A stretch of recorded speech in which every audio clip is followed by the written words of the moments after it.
कल शाम दी टाइम ते चारे असंजे खे बेडो मारे वे सुजो चाचो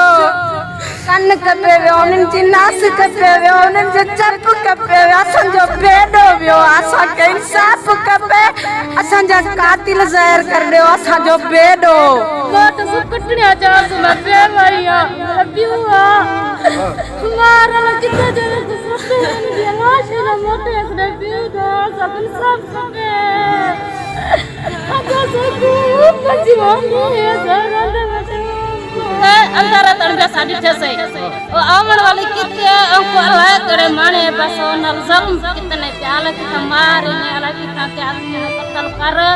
अपने अल्लाह कन कपे ने से कपे ने से प्यूनल ना कितने से ने गरन जल्म न करे ना से प्यूनल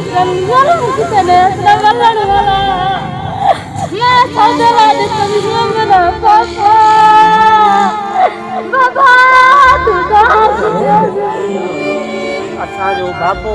सुबुह जो माना निकितो आहे 10 बजे खां वठी ख़मीस जे ॾींहुं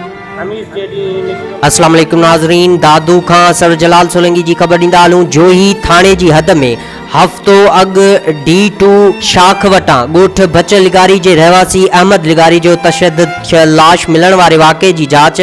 में जोही पुलिस पारां हिन वक़्त ताईं का बि अॻभराई न करण ख़िलाफ़ मक़तूल जे वारसनि पारां एहतजाजी मुज़ाहिरो करे धरणो हयो वियो आहे। वारसनि भाउ गुलाम हैदर लिगारी, पुट लाल बख्श लिगारी, भेण दादली लिगारी, नूंहं हीरा लिगारी ऐं ॿियनि एहतजाज कंदे दाहियो आहे त हफ़्तो गुज़रण बावजूद जोही पुलिस बेदर्दी सां क़त्ल कयल ॻोठाणे अहमद लिगारी जे क़त्ल में मुलविस जवाबदारनि खे ज़ाहिर नाहे करे सघी। उन्हनि चयो त जोही पुलिस बिना पोस्टमार्टम जे लाश असांजे हवाले कयो, जंहिं मां साफ़ ज़ाहिर आहे त पुलिस क़त्ल वारे मामले खे संजीदा न पई वठे ऐं खून लोड़णु चाहे थी। उन्हनि अपील कई आहे त मामले जी अणधूरी जांच कराए तशद्दुद ज़रिए बेदर्दी सां क़त्ल कयल ॻोठाणे अहमद लिगारीअ जे क़त्ल में मुलविस जवाबदारनि खे ज़ाहिर करे गिरफ़्तार करे वारसनि सां इंसाफ़ कयो वञे। कल शाम दी टाइम ते चारे असंजे खे बेडो मारे वे सुजो